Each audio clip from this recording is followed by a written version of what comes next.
The word yogurt comes from Turkish, but the food is near universal and, according to some researchers, partially responsible for converting Stone Age societies into the first urban civilizations. As cities spread around the world, so too did yogurt, turning up all over Asia, Africa, Europe, and eventually the Americas. A tasty, nutritious snack and advancer of society, basically the perfect food if you ask me. Depending on where and when you grew up though, what yogurt is and how it's served varies widely. Growing up on the west coast of the United States in the 80s, my health-conscious parents kept me frightened of the stuff through their allegiance to fat, and often flavor-free versions with sickly sweet fruit on bottom that had to be stirred in. Thankfully, at some point I was introduced first to the rich, creamy French style of yogurt, then thick Greek versions before delving into the entire rest of the world of yogurt. While at least in the United States you'd have to be living under a rock to have missed out on Greek yogurt's meteoric climb, it's closely followed by oh so many more different styles of yogurt around the world. Vietnam Sua Chua. While the most famous culinary vestige of the French occupation of Vietnam is the banh mi, they also left behind some sour milk. That's the literal translation of Sua Chua, Andrea Nguyen says, of the delicately tangy sweet version she remembers from her childhood in Vietnam on her blog Viet World Kitchen. The tropical adaptation uses condensed milk, keeping it light and sweet. My mom never cared much about controlling the temperature for incubation, Nguyen notes now that she makes her own fresh milk version. She just put the milk outside in the Saigon heat. I remember it sometimes came out really tart, but we ate it anyway. Bulgarian-Style Yogurt. Traditionally made from sheep's milk, Bulgarian yogurt is thinner than Greek, a double zinger of tangy and tart. The yogurt is a distinct source of pride for the Balkan nation, whose 7 million people consume 400,000 tons of yogurt each year. As with many foods, there are a number of origin stories for yogurt, but Bulgarian legend pins its invention on shepherds putting milk into lambskin bags carried close to their person. Their body heat caused the milk to ferment and thus created yogurt. Whether that actually happened, who knows, but a Bulgarian scientist, Stamen Grigorov, was definitely the one who identified the bacteria used in almost all yogurt around the world. That's why it's called Lactobacillus bulgaricus.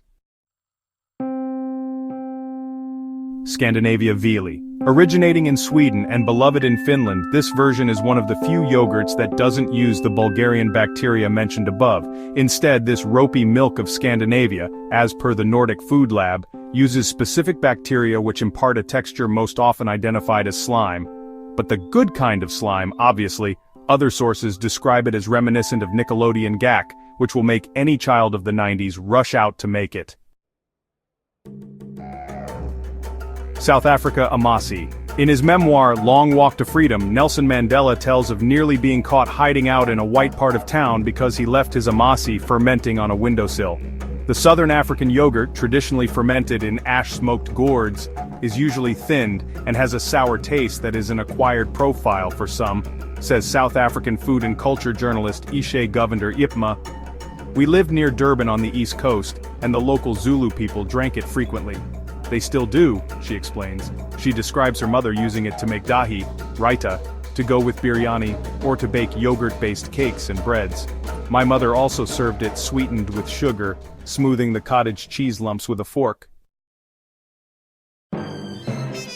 Another yogurt that has made the jump into American supermarkets, the Swiss version is stirred rather than strained, resulting in a silky smooth, but not very thick texture best for eating, as the Swiss do, plain, with muesli or fruit mixed in.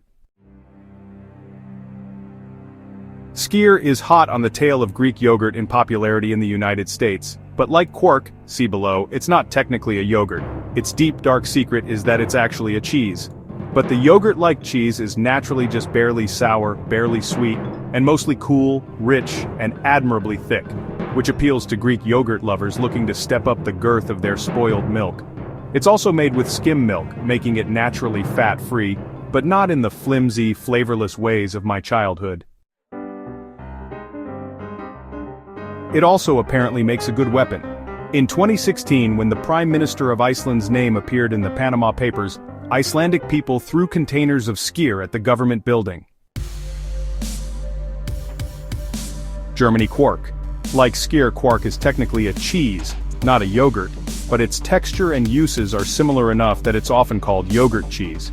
But unlike most cheese, it's smooth and creamy, made so by stirring the curds rather than letting them set. Because it's not technically a yogurt, it is much less tangy, without the hints of souring, making it easy to flavor and eat as you like, but also perfect for baking with, and it makes a mean cheesecake. Ethiopian Ayib. As a kid, Lebowit Lily Girma, an Ethiopian-American travel writer and photographer, had a very low tolerance for spice. Ayib, Amharic for yogurt, was always a happy sight, she says, as it would temper the heat of spicy stews like Dora Wat. I love spicy now, she says, but still wouldn't eat Wat without Ayib, because it's just a better match. To eat it, she describes, you cut a piece of the injera with your fingers. You use that piece of injera in your fingers, right hand, to scoop up a bit of stew with it, and then a bit of yogurt at the same time. Then you eat it together. This helps neutralize a little bit of the spiciness in the stew, and the tangy taste to it all. It's like the perfect pair. In Beijing, rows and rows of small jars with blue and white paper lids sit for sale around the city, hard to miss. It's an incredible staple in northern China, describes food writer Clarissa Wei of Beijing Yogurt. The thinner texture of the yogurt, she explains, comes from the process. Unlike the super thick, trendy Western yogurts, the Beijing style is never stirred. The result is tart, a touch sweet, and drinkable. If you purchase one of the ubiquitous jars, you'll also be handed a straw, not a spoon, with which to consume it.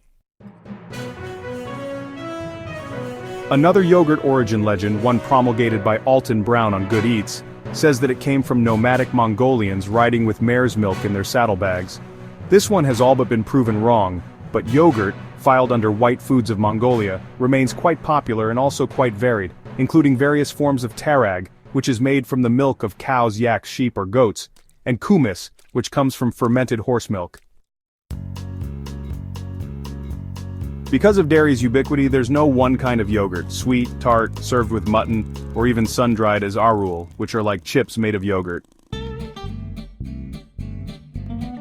Yogurt has a rich, pun-intended tradition in the Middle East from thick-strained labna, a similar product to Greek yogurt to refreshingly herbed yogurt soups.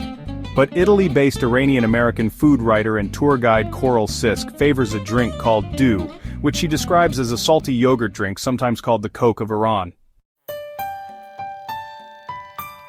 Plain, carbonated, or served with dried mint, the drink accompanies most meals, but particularly a sweet called zulbia bamiye, fried flat pieces of donut pastry accented with rosewater and saffron.